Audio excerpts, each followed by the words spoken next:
Salve, salve pessoal, bom dia, boa tarde, boa noite. Meu nome é Doni Cortelete Stingel, aqui do canal Lista de Livros, e hoje nós falaremos sobre a obra História da Vida Privada, da Europa Feudal à Renascença, a coleção dirigida por Philippe Arrier e Georges Duby.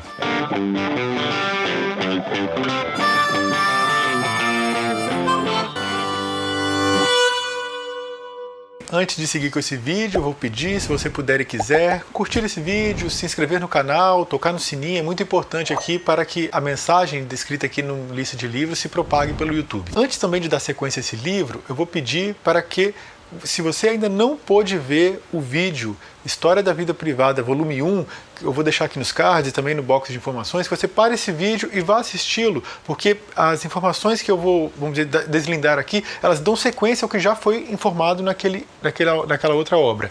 Então é muito importante, se você não viu, dá uma paradinha, assiste lá e depois volta para cá para a gente dar sequência. Na medida em que essa coleção ela foi idealizada pelo Philippe Arrier e pelo Georges Duby, mas na verdade quem deu sequência a ela mesmo foi o Georges Duby, porque o Philippe Arrier acabou falecendo. E o Georges Duby é também o organizador desse livro em si. Então, hoje nós vamos tratar um pouquinho de maneira mais específica sobre esse grande historiador, esse grande autor que tanto contribuiu para a história da Idade Média. O Georges Duby foi um dos maiores historiadores de todos os tempos. Ele foi dramaticamente influenciado por três grandes estruturas que nós vamos aqui deslindar bem rapidamente. Uma escola dos análises, outra escola marxista e outra os estruturalistas.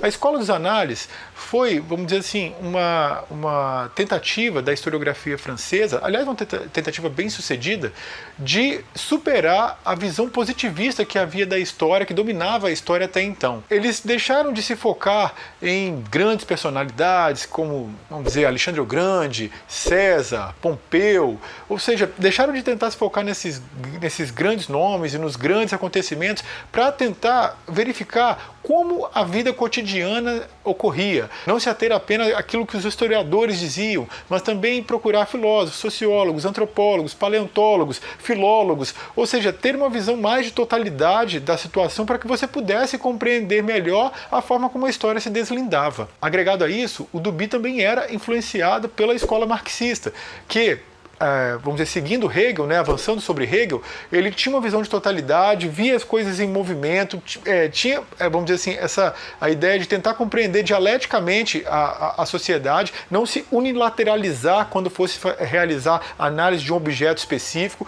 destacava a enorme importância da economia, ou seja, da forma como os homens produzem e reproduzem sua vida social, a forma como os homens conseguem se sustentar, a forma como o trabalho é apropriado ou não por ele próprio, ou seja, é claro que uma série de pessoas vai caricaturizar a escola marxista, vai dizer que é só a economia que importa, lógico que está muito, muito equivocado, mas essa questão da totalidade, essa questão de ter uma análise dialética, não se unilateralizar nas suas análises, o Duby faz isso de maneira muito, muito eficaz, e por isso ele vai ser muito, muito apreciado pelos autores marxistas.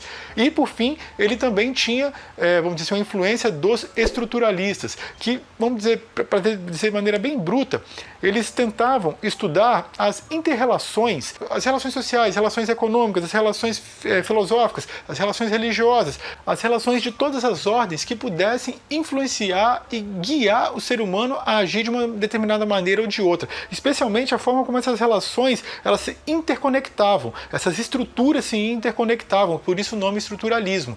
E você pode perceber pelas três partes que eu falei aqui que elas têm toda uma coerência, uma visão dialética, uma visão de totalidade, não se unilateralizar nas suas análises, e o Duby fazia isso de maneira brilhante, de maneira muito, muito eficaz. Bem, nessa História da Vida Privada, volume 2, nós observamos várias características que remetem ao primeiro livro. A solidez intelectual, o fato de dividir os autores por aqueles que são mais especialistas em determinado tema, o fato de a quantidade de informações ser muito respeitável, de ser um livro sólido, de ser um livro bem escrito, de ser um livro agradável, de ser um livro que conseguiu fazer determinado sucesso, ou seja, conseguiu dialogar com um público que não é o público acadêmico, de modo que, novamente, é uma obra muito indicada, é uma obra muito bem escrita, é uma obra que tem uma solidez intelectual muito interessante e nós só podemos ficar satisfeitos, né? Quando, vamos dizer assim, uma obra que teria um público, vamos dizer assim, a priori acadêmico, ele na verdade consegue dialogar com o público geral. Isso é muito interessante, eu acho que sempre que isso acontece, a gente deve ficar satisfeito. Esse livro, ele tem autores distintos daquela outra obra.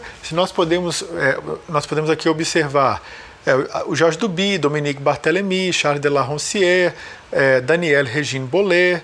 Ou seja, essa da Daniela, ela trata sobre a ficção da época, então os assuntos assim, eles se movimentam, né, são assuntos distintos e a qualidade deles é basicamente similar. A única, vamos dizer assim, ressalva que eu poderia fazer, uma é sobre esse texto parentesco do Dominique Barthélemy, peço desculpa se não for assim que se soletre, e ele, na verdade, acaba confundindo um pouquinho as coisas aqui, porque quando nós vamos fazer uma dissertação, uma tese, ela tem um método, tem um rigor, tem um propósito distinto do de um livro, né? Então, todo professor que vai lá participar de uma banca, ele vai alertar muito ao aluno, olha, você não pode fazer uma história da filosofia, uma história da Idade Média. Não, você tem que pegar um tema específico e deslindar aquela ideia. E o que ele faz aqui é isso. Ele vai tentar provar como é o parentesco na época e vai, na verdade, propor uma ideia. Parece que ele está fazendo ou um artigo acadêmico, ou uma TCC, ou uma dissertação, uma tese. Enfim, é uma escrita mais acadêmica do que um livro em si.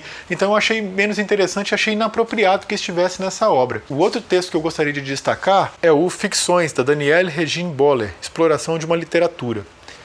É um texto muito bem escrito, muito interessante, com muitas informações também. Vai tratar de um tema que habitualmente você não vai encontrar com facilidade, ou seja, como era a ficção nesse período histórico, mas ele, vamos dizer, o final dele deixou um pouquinho a desejar. Isso porque a autora não deu uma finalização, ela está passando informação, de repente, de maneira abrupta, pum, acabou.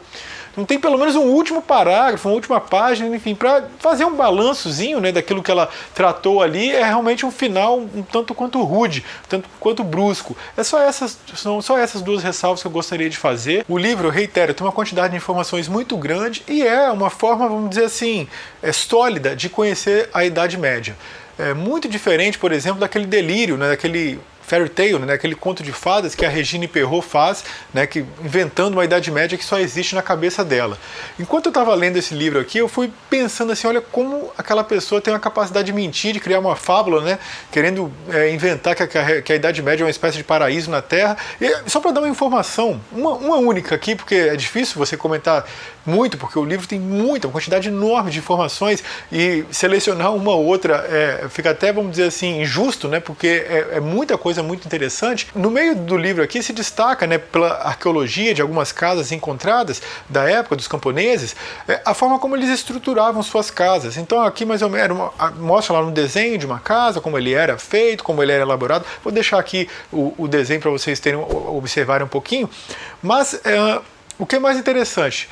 Os animais, né, os camponeses que tinham ali 2, 3, 4 cabeças de gado, os animais ficavam dentro da própria residência. Isso porque para proteger da intempérie climática, proteger de animais selvagens, proteger de um eventual furto, eles não tinham condições, né, dada a imensa precariedade da época, eles não tinham condições de construir um celeiro, então os animais ficavam dentro da casa das pessoas, mesmo que dentro da uma parte um pouquinho mais afastada da casa, mas ainda assim era dentro da casa, ali cagando, ali mijando, ali com berne, ali com carrapato, ali com moscas. Você imagina a sujeira, você imagina a rusticidade, imagina quão bravio, quão difícil era esse tempo histórico. E aí vem uma historiadora como Regine Perrault fantasiar o mundo, criar toda uma história, criar, sabe, toda uma fábula dizendo que aquilo era o paraíso na Terra. Realmente é impressionante, entendeu? E eu posso garantir que esse livro, A História da Vida Privada, é uma coleção que não segue esse tipo de, vamos dizer assim, de temática fantasiosa. Ao contrário, aqui vai se encontrar informação, solidez intelectual, respeito ao leitor